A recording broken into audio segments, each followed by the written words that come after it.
Pues continuando con el programa del Congreso de Pediatría de Primer Contacto que hoy se inicia, tenemos la presencia del doctor César Virgen Ortega con el tema COVID de larga duración en el consultorio. El doctor César Virgen es médico pediatra. Él tiene un largo currículum, pero nada más nos dijo que dijéramos que es pediatra jubilado de Pemex y del sector salud de Tabasco. Muchas gracias, doctor César. Bienvenido y tiene usted la palabra. Gracias. Buenos días a todos. Gracias por la invitación a este congreso virtual, segundo congreso virtual de pediatría de primer contacto. Y pues inicio con mi conferencia, que es el COVID largo en niños y adolescentes y su manejo en el consultorio. Que pues es un manejo multifactorial, les diría yo, para empezar. ¿Cómo quito esto?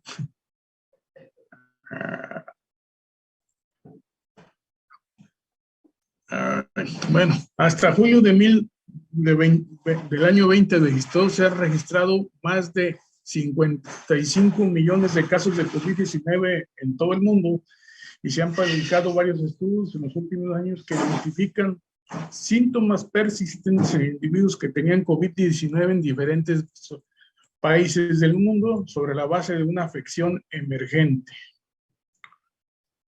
Francisco, ¿cómo bajo esto?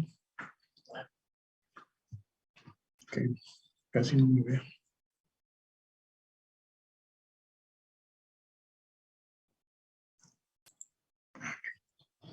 Hasta julio de 2022 se han registrado más de 50. Me volví a regresar, perdón. Se han registrado más de 50 casos en todo el mundo. Se han publicado varios estudios en los últimos años que identifican síntomas persistentes en individuos que tenían COVID-19 en diferentes países del mundo a la base de una afección emergente. La evidencia científica y clínica está evolucionando sobre los efectos subagudos y a largo plazo del COVID-19 que pueden afectar múltiples sistemas y órganos. El daño celular, una respuesta inmune innata robusta con producción de citoquinas inflamatorias y un estado procoagulante inducido por la infección por SARS-CoV-2 pueden contribuir a estas secuelas. Los sobrevivientes de las infecciones previas por coronavirus, incluida la epidemia del SARS del 2003 y el brote del síndrome respiratorio del Oriente Medio, el MERS, de 2012, han demostrado una constelación de síntomas persistentes posterior a padecer la enfermedad.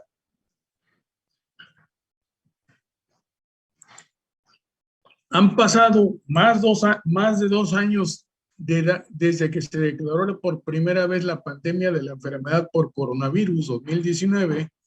En consecuencia, se han reportado millones de casos y miles de muertes en todo el mundo. Aún así, se han desarrollado tratamientos durante este tiempo y las vacunas efectivas se han administrado ampliamente a la población, tanto en niños como adultos, protegiendo a millones de personas en enfermedades graves y muertes.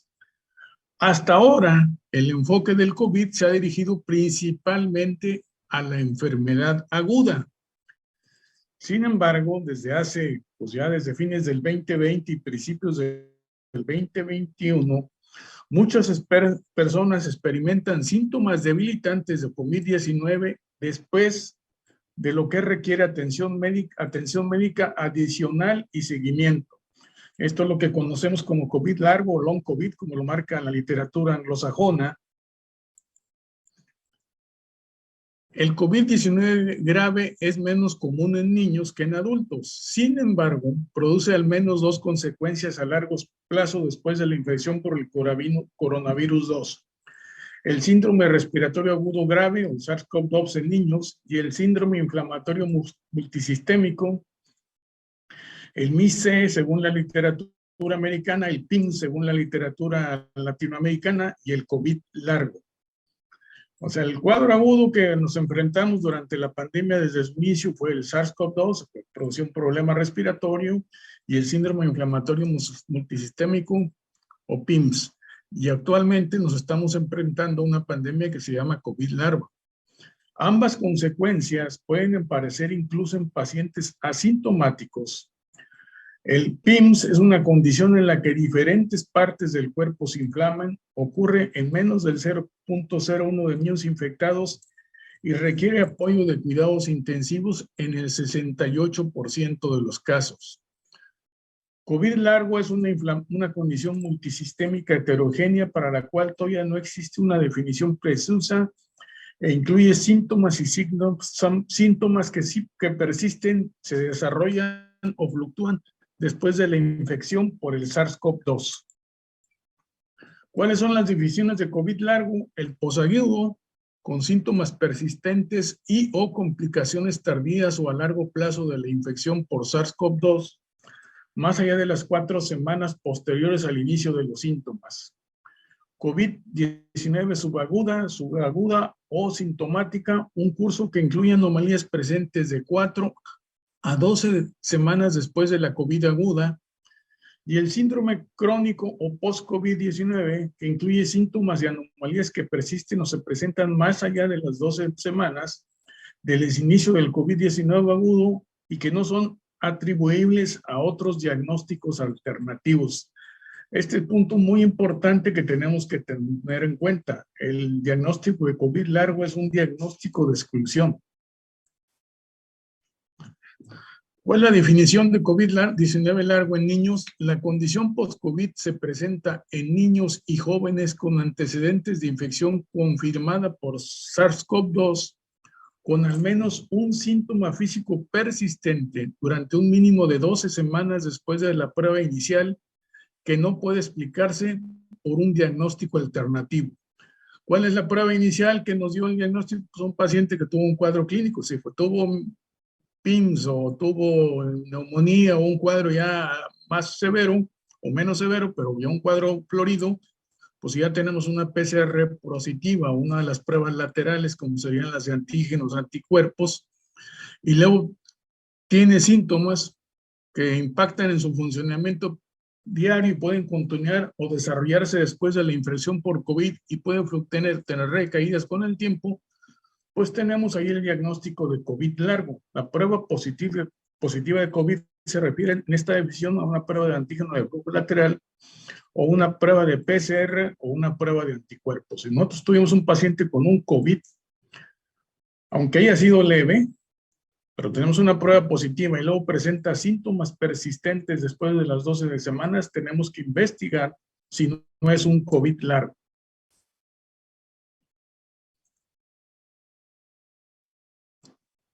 ¿Cuáles son los factores de riesgo en la población pediátrica asociadas con COVID a largo plazo? El sexo femenino. Aún en los adultos se ha visto que predomina más el sexo femenino, niños y en adultos. O sea, el ser mujer, aún así, parece que estamos en México, pero es en todo el mundo. ¿Cómo se llama?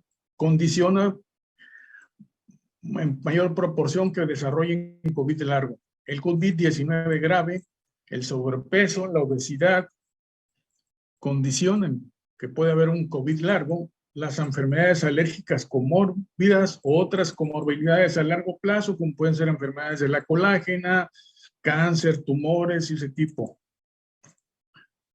Los factores que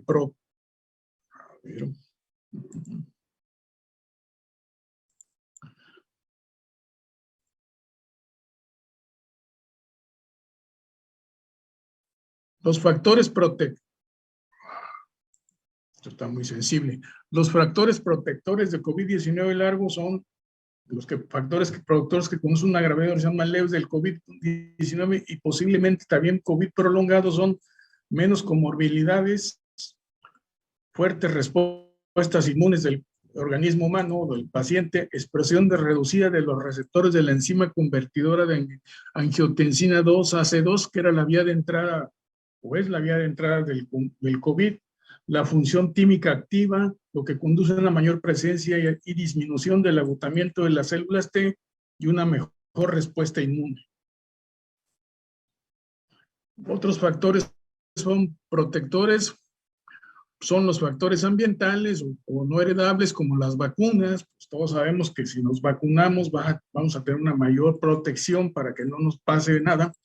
Infecciones pasadas, se comenta que a los niños les daba menos COVID en parte porque se enfrentaban durante los primeros años de vida también a virus de SARS-CoV-2 que producían una infección leve. Pasaba como una gripa, pero ya dejaba cierta inmunidad.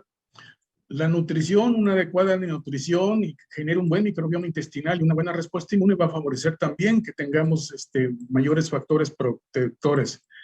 En cuanto a la edad, la mayoría de los estudios no discriminaron entre niños menores de 12 años y adolescentes. O sea, niños menores y adolescentes, todos pueden padecer el COVID largo, pero si tienen estos factores protectores, pues probablemente no desarrollen COVID largo.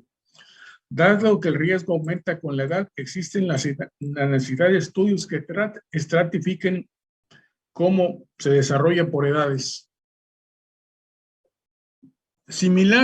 ¿Cuál es la fisiopatología? Similar a la COVID-19 grave, siempre va a haber una disfunción endotelial que podría asociarse comúnmente con secuelas de COVID-19.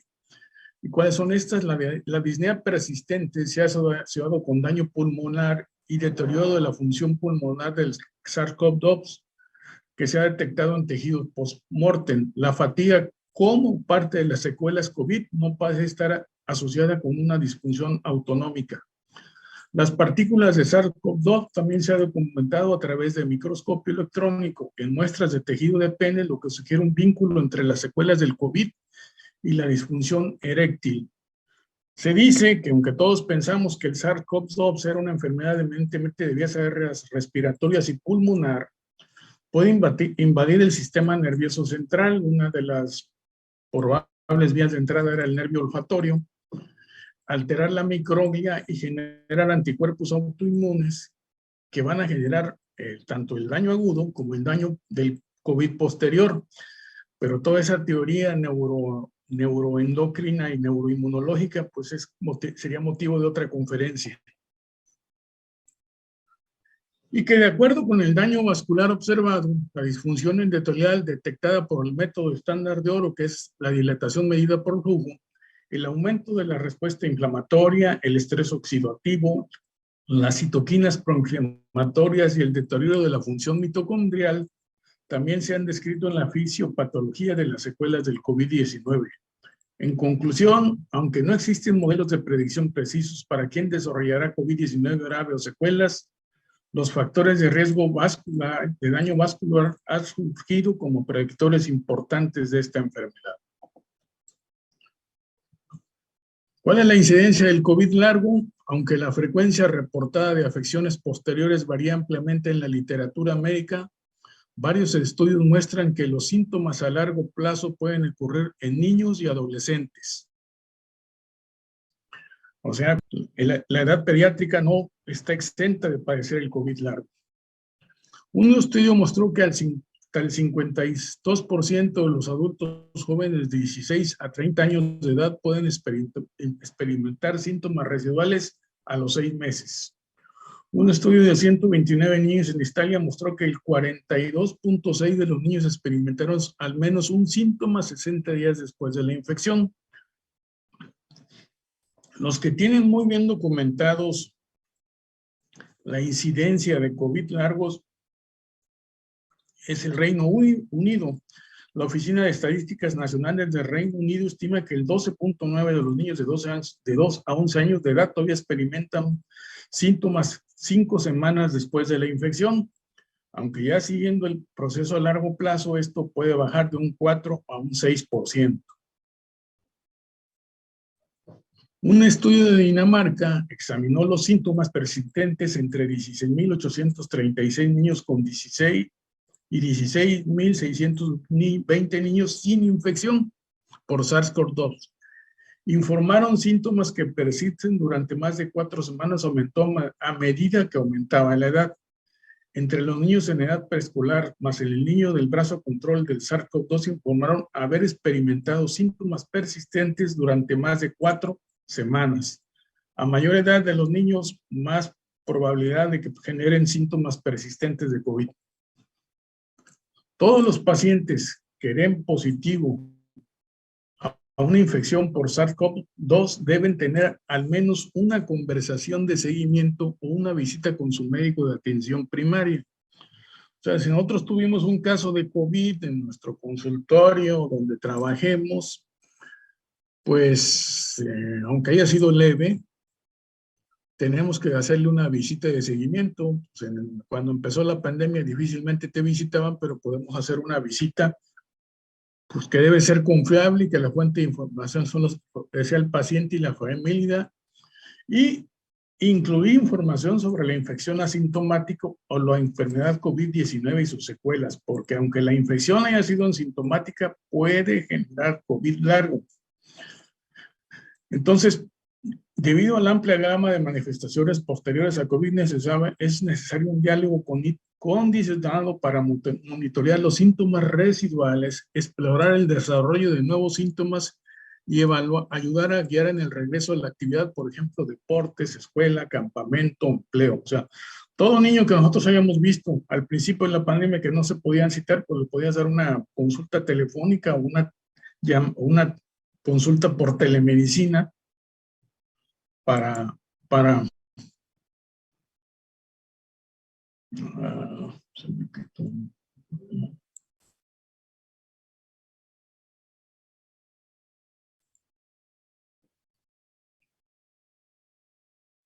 ya. La gravedad aguda del COVID no necesariamente predice síntomas posteriores o continuos. Sin embargo, un paciente pediátrico con enfermedad moderada, mayor a 4 días de fiebre de más de 38 grados Celsius, una semana de mialgias, escalofríos o letargo, estadía en la UCI o intubación, puede tener mayor riesgo de enfermedad cardiovascular posterior, por lo que se recomienda una visita personal. O sea, o lo visitamos nosotros a su domicilio o nos visita él en nuestro consultorio.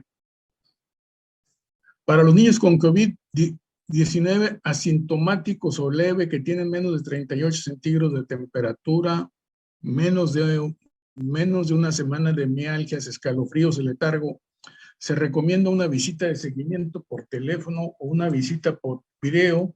Puede ser suficiente si se resuelven todos los síntomas y ya no hay síntomas largos. Las visitas de seguimiento deben realizarse después del periodo de cuarentena recomendado y antes de regresar a la actividad física. Tenemos que ver al paciente antes de que inicie cualquier actividad física. Los pacientes con síntomas continuos deben recibir un seguimiento coordinado dependiendo de los síntomas específicos y la duración. ¿Cuáles son los síntomas continuos o residuales que ocurren después de una infección por el SARS-CoV-2? Respiratorios, dolor de pecho, tos, disnea y disnea inducida por el ejercicio. La tos es uno de los síntomas que mucha gente se queja más, y el cansancio. Se necesitan imágenes de seguimiento de tórax para los síntomas respiratorios persistentes o los pacientes que tuvieron anomalía pulmonar identificada durante la infección aguda.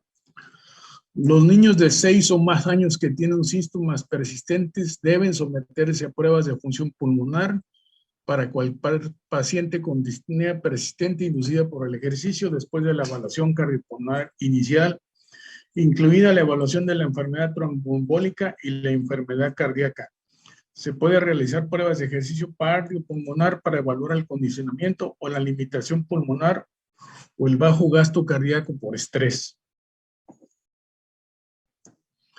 El riesgo potencial de afección cardíaca puede ser la parte de la enfermedad, incluido el PIMS, observado como una secuela de la enfermedad o como una secuela potencial de las vacunas del ARN mensajero 19.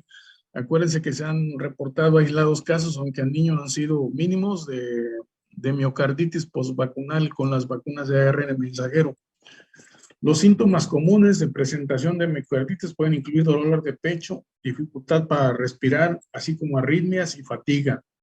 En casos más graves, la miocarditis puede provocar insuficiencia cardíaca, infarto de miocardio, accidente cerebrovascular o paro cardíaco repentino. Aunque la etiología de la afectación miocárdica no está claro, parece estar relacionada con el virus en sí o potencialmente con la respuesta inmune del huésped. Como les he comentado en todo esto, siempre es importante la respuesta inmune del huésped para generar el daño. ¿Cuáles son los otros síntomas que se presentan? La anosmia y la ageusia, o sea, la falta de olor y la falta del sabor. El COVID-19 puede provocar cambios en el olfato y el gusto, particularmente en adolescentes, hasta 1 de cada 4 personas de 10 a 19 años de edad desarrollan anosmia. Más allá de detectar olores peligrosos, la reducción o la pérdida del sentido del olfato, anosmia o del gusto, ageusia, puede afectar el estado nutricional, el estado de ánimo y la calidad de vida de los niños. Tenemos que estar pendientes de estos casos. Cuando inició la pandemia, cuando un paciente tenía síntomas de anosmia, te decían que usaras esteroide nasal por un mes. Algunos remitían, otros pues duraban más el tiempo y algunos persistían más. Mientras que en los adultos se ha demostrado anosmia y ageusia persistentes durante muchos meses, en los niños generalmente se resuelve en semanas, a veces a las 8 o 12 semanas ya se resolvió.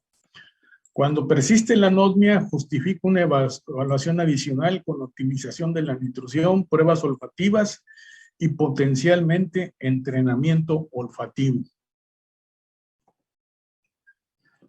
Alteraciones del neurodesarrollo. El COVID-19 puede provocar trastornos neuroinflamatorios, por ejemplo, accidente cerebrovascular, encefalitis. Una lesión significativa resultará en déficits motores, cognitivos o del lenguaje fácilmente aparentes, por ejemplo, hemiplegia derecha, afasia después del infarto de la arteria carótida media izquierda.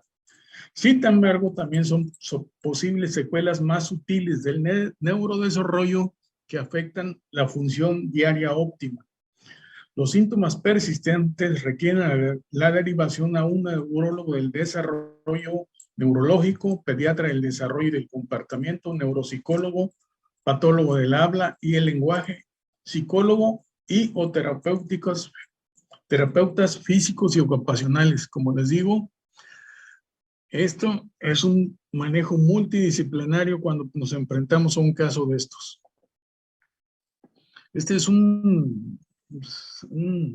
que los gringos llaman long fog, la niebla cognitiva o fatiga, que se presenta mucho en adultos, pero también en niños, la niebla cerebral, un término que se refiere al pensamiento poco claro, difuso, la falta de atención, la dificultad con la concentración de la memoria. Es una queja neurológica frecuente en adultos después de la infección por SARS-CoV-2 en comparación con la basal. Estos cambios en los niños se pueden como falta de atención, parecen más olvidadizos para un padre, más lentos en la lectura o el procesamiento, requerir más repetición en el aprendizaje, menos resistencia o requerir más descansos al leer o realizar otras tareas cognitivas. O sea, los niños también van a tener un daño, pues tal vez yo no lo consideraría leve, pero para alguien que está aprendiendo, que se le dificulte el aprender a leer, a escribir y todo eso, pues es un daño muy severo para su desarrollo. Es fundamental tratar cualquier comportamiento que pueda afectar potencialmente el funcionamiento cognitivo, incluso entre otros dormir lo suficiente por la noche, mantener un horario constante de sueño, vigilia con actividades diarias, evitar el alcohol y las drogas y abordar los factores estresantes. Para las quejas cognitivas que persistan y resultan en deterioro funcional, una evaluación neuropsicológica dirigida puede identificar la base de estos síntomas y guiar el desarrollo de un plan de tratamiento apropiado, a menudo multidisciplinario. Después de la infección por SARS-CoV-2, los niños y los adolescentes pueden quejarse de fatigabilidad fácil, poca resistencia, incluso sin afectación cardíaca y respiratoria conocida. Suponiendo que tanto la función cardíaca como la respiratoria son clínicamente normales, la fatiga postviral generalmente mejora con el tiempo. Aumentar un horario diario constante y un aumento gradual de la actividad física a lo largo del día es lo más efectivo. Dependiendo de la respuesta a este tipo de manejo, el programa de recondicionamiento físico puede necesitar ser dirigido por un fisioterapeuta, o un equipo multidisciplinario. ¿Ven? Sigo insistiendo, equipo multidisciplinario. Tenemos que, ¿cómo se llama? Esto es un manejo en conjunto de varias gentes para tratar de darle lo mejor a nuestros niños. Este es un síntoma muy frecuente, la jaqueca. El de dolor de cabeza es un síntoma común durante y después de la atención por SARS-CoV-2. La historia, la evaluación y el manejo son los mismos que cualquier niño que presenta dolor de cabeza. Evalúa las características de bandera roja, o sea, buscar síntomas de que hablen algo anormal, los hallazgos neurológicos asociados y otras posibles causas de dolor de cabeza.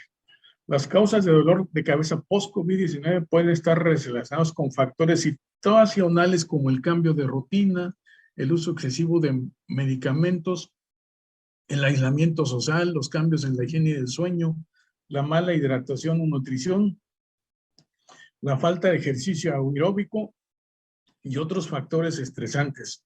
Sobre todo a nuestros púberes y a nuestros adolescentes, el encierro del COVID les generó mucho cambio en sus hábitos del sueño, dormían más de día que de noche por estar en las redes sociales y eso les generó más estrés. Entonces, eso puede ser un condicionante de una jaqueca prolongada, pero siempre hay que descartar que no haya alguna otra enfermedad de fondo que esté ocasionando esa jaqueca. El manejo de los dolores de cabeza durante la recuperación de la infección es similar a los dolores de cabeza postvirales o postconmocionales.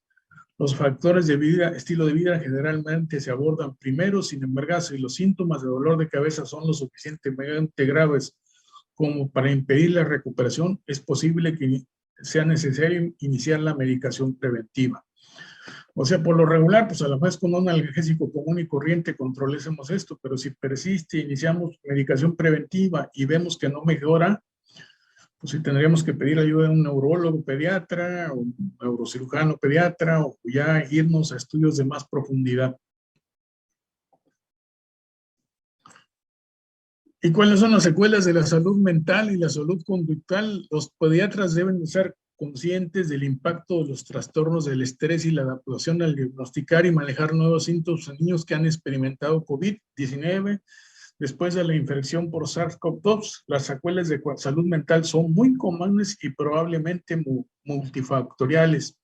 ¿Por qué se presentan? Pues, por ejemplo, que el papá perdió el empleo. Acuérdense que hubo mucho, ¿cómo se llama? Trauma familiar, muchos perdieron el empleo, hubo mucho daño a los niños por identificar la infección, que hubo alguna muerte entre las familias por COVID y eso también es un factor que estresa a los niños, las tensiones sociales por el encierro, el aumento el estar encerrados y pues todo eso condiciona que pues, los niños tengan secuelas de salud mental y salud conductual. Entonces todo eso también pues, tenemos que consultar a psicólogos, psiquiatras y hacer un manejo en conjunto. Fíjense, esta es una diapositiva de más o menos toda la constelación de síntomas que se presentan. Fue hecha en el Hospital Metodista de Houston, pero el 58% de los síntomas, el 58% de los pacientes que tienen síntomas post-COVID tienen fatiga, 44% tienen dolor de cabeza, 27% pueden tener desórdenes de la atención, 21 anosmia, 16 pérdida de la memoria o baja de la memoria, 12% depresión, 13% ansiedad, 11 fiebre, otro 11% puede tener desórdenes del sueño, otro 8% puede tener apnea del sueño, un 7% daño a su salud mental, un 16% dolor de pecho, desconfort en el pecho, 21% polimnea, la tos 19% de los casos. Y por si algún día les preguntan qué le dan para la tos, nada funciona, ¿eh? Se han usado todo tipo de jarabes y no funciona nada. En adultos se utilizan, ¿cómo se llama? Pregabalina y ese tipo de cosas. En niños no hay reportes de que utilicen. La sugerencia es usen miel con limón, que ha demostrado ser mejor antitusivo que muchas cosas. Punto importante. Ninguna prueba de laboratorio puede distinguir definitivamente las condiciones de COVID-19 de larga distancia de otras etiologías. Entonces, ¿en qué nos vamos a basar para hacer nuestro diagnóstico? Pues en el antecedente de alguna enfermedad leve, moderada o severa por COVID. Si en la familia hubo casos de COVID, aunque el niño haya salido negativo a la prueba, probablemente pudo tener un COVID asintomático y no tomaron la prueba a tiempo. Aunque se puede considerar un enfoque conservador, es decir, una evaluación diagnóstica mínima, la optimización de la función y el trabajo en objetivos saludables alcanzables durante las 4 a 12 semanas posteriores a la enfermedad, porque el daño potencial puede surgir de pruebas excesivas, se deben considerar también diagnósticos diferenciales según sea clínicamente apropiado. O sea, tampoco debemos exagerar en realizar miles de pruebas para tratar de descartar todo. Si tenemos datos de probable masa, o sea, un tumor cerebral, pues sí, o sea, ya podríamos pedir una resonancia para descartar eso, pero si no hay ese tipo de síntomas, pues el manejo debe ser conservador y pues multidisciplinario según el síntoma predominante. ¿Cuál es el tratamiento? No hay ningún tratamiento para el COVID largo. Son sistemas multifamiliares, pero pues ¿cuál es el tratamiento que nosotros como pediatras o médicos de primer nivel o de primer contacto debemos de hacer? Pues vacunar a los pacientes. Con la Pfizer. Doctor César. Ok, la Pfizer. Cuando gusten, bueno, todo eso está en el CDC. La vacuna de Moderna. Y nos vamos a las conclusiones. Las medidas de protección son esenciales para prevenir el COVID prolongado en niños. ¿Y cuáles son estas? Por las vacunas. Seguir usando el cubrebocas, seguir usando el lavado de manos, evitar las aglomeraciones y los lugares cerrados. Necesitamos comprender la fisiopatología y sintomatología del COVID-19 a largo plazo para apoyar sistemas de gestión clínica, establecer programas de rehabilitación y diseñar pautas e investigación terapéutica. COVID largo representa un problema de salud pública significativa y no hay aún pautas para abordar su diagnóstico y manejo. Necesitamos entender por qué después de la infección por COVID-19 el impacto varía desde la recuperación completa hasta los síntomas debilitantes graves y persistentes que afecten múltiples órganos y la salud mental. Actualizar la orientación con la comprensión de la base biológica de los síntomas clínicos posagudos de COVID-19 y sobre los detalles sobre los servicios de recuperación y rehabilitación serán esenciales para proporcionar atención personalizada y basada en la evidencia para los pacientes. Aquí en Villahermosa, Tabasco, donde tienen su casa, el Hospital Juan Grant tiene una clínica post-COVID que dicen que tienen aproximadamente 200 pacientes en manejo. En lo que estuve leyendo, el TEC Salud de Monterrey también tiene una clínica post-COVID, pero no sé si en sus ciudades o sus estados tengan alguna clínica para el manejo del COVID largo. Las Américas probablemente haya sido el más afectado por el COVID-19 a nivel mundial para la cuarta semana de mayo de 2022. Los países de América Latina y el Caribe estaban contribuyendo con una enorme carga global acumulada de COVID-19 con alrededor del 13% de los casos notificados y el 27% de las muertes confirmadas, a pesar de tener solo el 8% de los casos de la población mundial. O sea, si vemos toda la población de América en general, porque recuerden que aunque Estados Unidos sea primer mundo, le dio con ganas el COVID. Entonces, para el tipo de población, fuimos los que más contribuimos con muertes en general. En Estados Unidos la mortalidad fue muy alta. Igual que en México, Brasil, Argentina, Colombia, México y Chile son los más afectados, contribuyendo con más de 80% de la carga de América Latina. También sufrió América Latina el peor declive económico en 200 años, devastando la sociedad, la economía y los sistemas de salud en la región. O sea, muchas cosas se dejaron de hacer, de atender por estar atendiendo la pandemia del COVID, y eso ha generado retrasos en muchas otras enfermedades y en la atención de muchos pacientes. Extrapolar la prevalencia global estimada del long COVID del 43%, independientemente de la hospitalización o la gravedad de la enfermedad de América Latina, significa una prevalencia actual de más de 29 millones de casos de esta enfermedad emergente. La vigilancia del paciente, la evaluación de la discapacidad, los mecanismos y el manejo de la COVID prolongada ayudarán a comprender el síndrome y el manejo del paciente para permitir en lo posible un retorno lo más cercano a la normalidad a los pacientes que presenten esta comorbilidad. Y pues les doy las gracias por su atención y estoy a su disposición para cualquier pregunta. La foto es mi mamá, que recientemente falleció, mi hija y su bisnieta. Ese es mi correo, cualquier bibliografía, información, tengo mucha bibliografía y lo que ustedes gusten, y estoy a su disposición para cualquier pregunta. Muchas gracias, doctor César Virgen, por su conferencia y lo felicitamos por la calidad y claridad de la misma. Tengo una pregunta, doctor. Y adelante.